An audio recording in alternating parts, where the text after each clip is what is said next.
When searching for new movies or shows to watch, I often find myself scrolling through lists and lists and pages of pages until, just out of the corner of my eye, I see something shining like a diamond in the rough.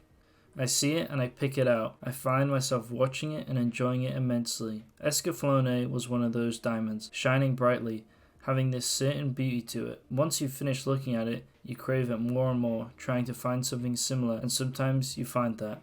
With Escaflowne, it was Escaflowne the movie, an animated film from the year 2000. Escaflowne the movie was produced by Sunrise and Bandai Visual. While the TV series was also produced by Sunrise and Bandai Visual, the TV series was animated by Sunrise themselves. The movie was animated by a different studio. That studio was Studio Bones. Escaflowne the movie was Studio Bones' first feature film and major production. Studio Bones' founders had split off from Sunrise in the late 90s to form Studio Bones, with many of them having worked on the original Escaflowne TV show. The film was directed by Kazuki Akane, who had directed The Vision of Escaflowne. It was also written by Ryota Yamaguchi and Kazuki Akane, the former of which also wrote The Vision of Escaflowne. Watching The Vision of Escaflowne and then watching Escaflowne the movie, you will notice some similarities but also notice quite a few differences. This is because Escaflowne the movie is a reimagining of the setting and the world of Gaia, which can be quite a jarring shift going from one to another,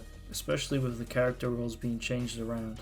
While it's not completely different, I feel Escaflowne the movie does do enough to distinguish itself from the TV series and be allowed to be viewed by itself. This is quite the double-edged sword, as the film is able to stand on its own 2 feet, but is then often compared to the TV series, and that's where the flaws start to show. One of the main and most striking differences between the two is the tone of the film. You'll notice that the film takes a much darker tone than the TV show did. This was an intentional move by the director, as he stated that he wanted to aim the film more towards a male audience, as the TV series was very popular among females, with him stating that 80% of the fans are female. Another reason for going to a more darker tone was when he was developing the Vision of Escaflowne, he wasn't allowed to show certain elements of violence on TV, as broadcasters wouldn't allow it. And while some of the TV show did sometimes lean into the darker side, it often never pushed it too far, an example being Vaughn versus Dillendow and his henchmen. But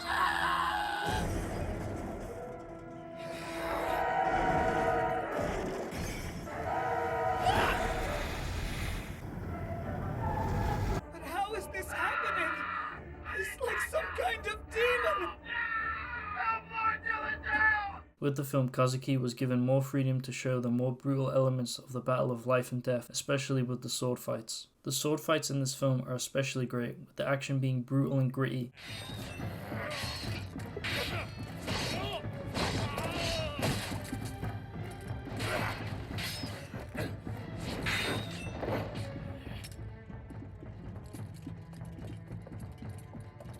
Finish him!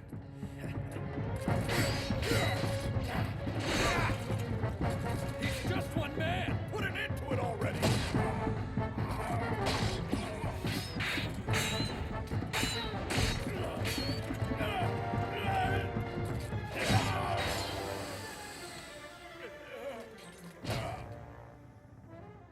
Even when the mechs fight, you can see the rawness of these two giant warriors fighting. You can see the groundwork being laid by Studio Bones that would later lead to their signature stylistic fights that can be seen in the likes of Cowboy Bebop the movie, Darker Than Black, and Full Metal Alchemist Brotherhood, along with many more. This darker tone also bled into the plot, characters, and visual style, with the plot being similar to the TV show. A girl named Hitomi has lost purpose and meaning in life. As she drifts through her life, she has visions of another world calling out to her. She then mysteriously finds herself being transported to this mystical world and gets caught up with a group of rebels fighting against the dominant Black Dragon clan. Throughout the film, we follow Hitomi as she travels the world of Gaia, growing closer to one of the rebels named Vaughn, a king without a kingdom. His traitorous brother Falcon leads the Black Dragon clan, hell-bent on conquering Gaia and seeking out the dragon armors, which hold immense power. An epic struggle ensues with Hitomi caught right in the middle of all of it. Hitomi in Escaflowne in the movie is presented as a much more depressed and angry girl who is often easily agitated and unhappy with her life. I'm tired of explaining myself. Just leave me alone.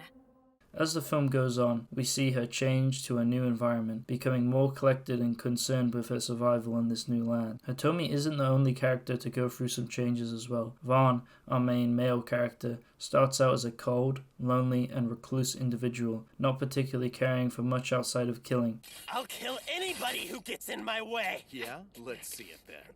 but as the film goes on, we start to see him become warmer and more open, especially with Hitomi.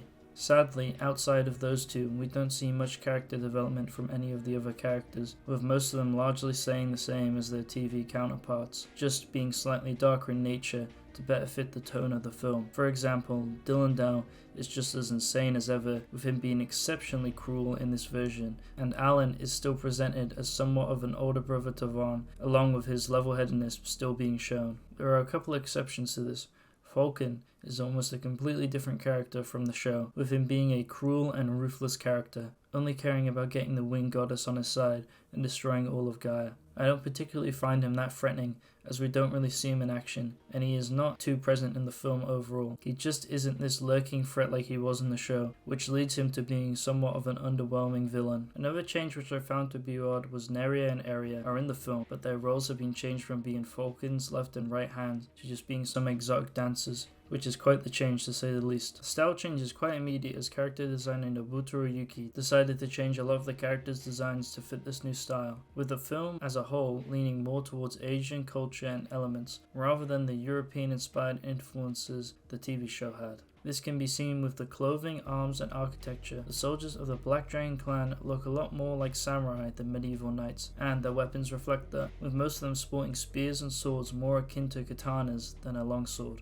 You also get shots of a Japanese-style castle under siege with rice fields surrounding it, which is something you would see in feudal Japan. This is much different from the European-style castles, arms, and armor. Another thing to note is the city in the third act looks a lot more like a Middle Eastern city with its architecture and clothing of the occupants. This is all mixed together with a steampunk and fantasy layer on top that gives it a unique style and aesthetic. The mechs have also had a small redesign as well. Escaflowne still looks similar enough, but is much more organic and alive. You see parts of it moving and beating. You get this sense that it's not just a machine, but something that is actually living. The way it takes blood from its pilots is quite unique. It feeds off the power of the user. Magic is also a lot more prevalent in the film, with characters being shown to be able to move objects, break the ground, and toss people and things around with relative ease. This ties into only certain people with dragon blood being able to do this. They are the only ones who can operate the mechs as well. Yoko Kanno returned to compose the soundtrack for the film and collaborated with many artists, namely Hajime Mizoguchi. Yoko Kanno didn't disappoint with the soundtrack, with it being up there with the TV series. It is absolutely beautiful and is an absolute treat to listen to. It fits perfectly with the film, often being incorporated into the film diegetically through characters singing. The level of quality is up there with Studio Ghibli soundtracks, and I often find myself listening to it in my spare time. If you are interested, I'd recommend listening to Sora, Take My Hand, Regret, and The Final Vision. Escaflowne in the movie features some great voice acting, with the same voice cast from the Vision of Escaflowne. The Japanese cast delivers their usual top quality voice acting, and the two English voice casts also deliver some great performances. I do prefer the Funimation cast overall, but the Bandai dub is great as well. I often find myself enjoying either. Vic Mignogna as Vulcan is the best. He just fits the character so well. Come, my kindred spirits. I've been waiting for you, Vaughn. Last king of the Dragon Clan. Caitlin Glass does a great job as Hitomi. Vaughn, answer me. Is this really the end? And if it is, can I at least see you one more time? And you can really buy Joel McDonald's performance as Dylan Dow. It seems I've hit the wrong target.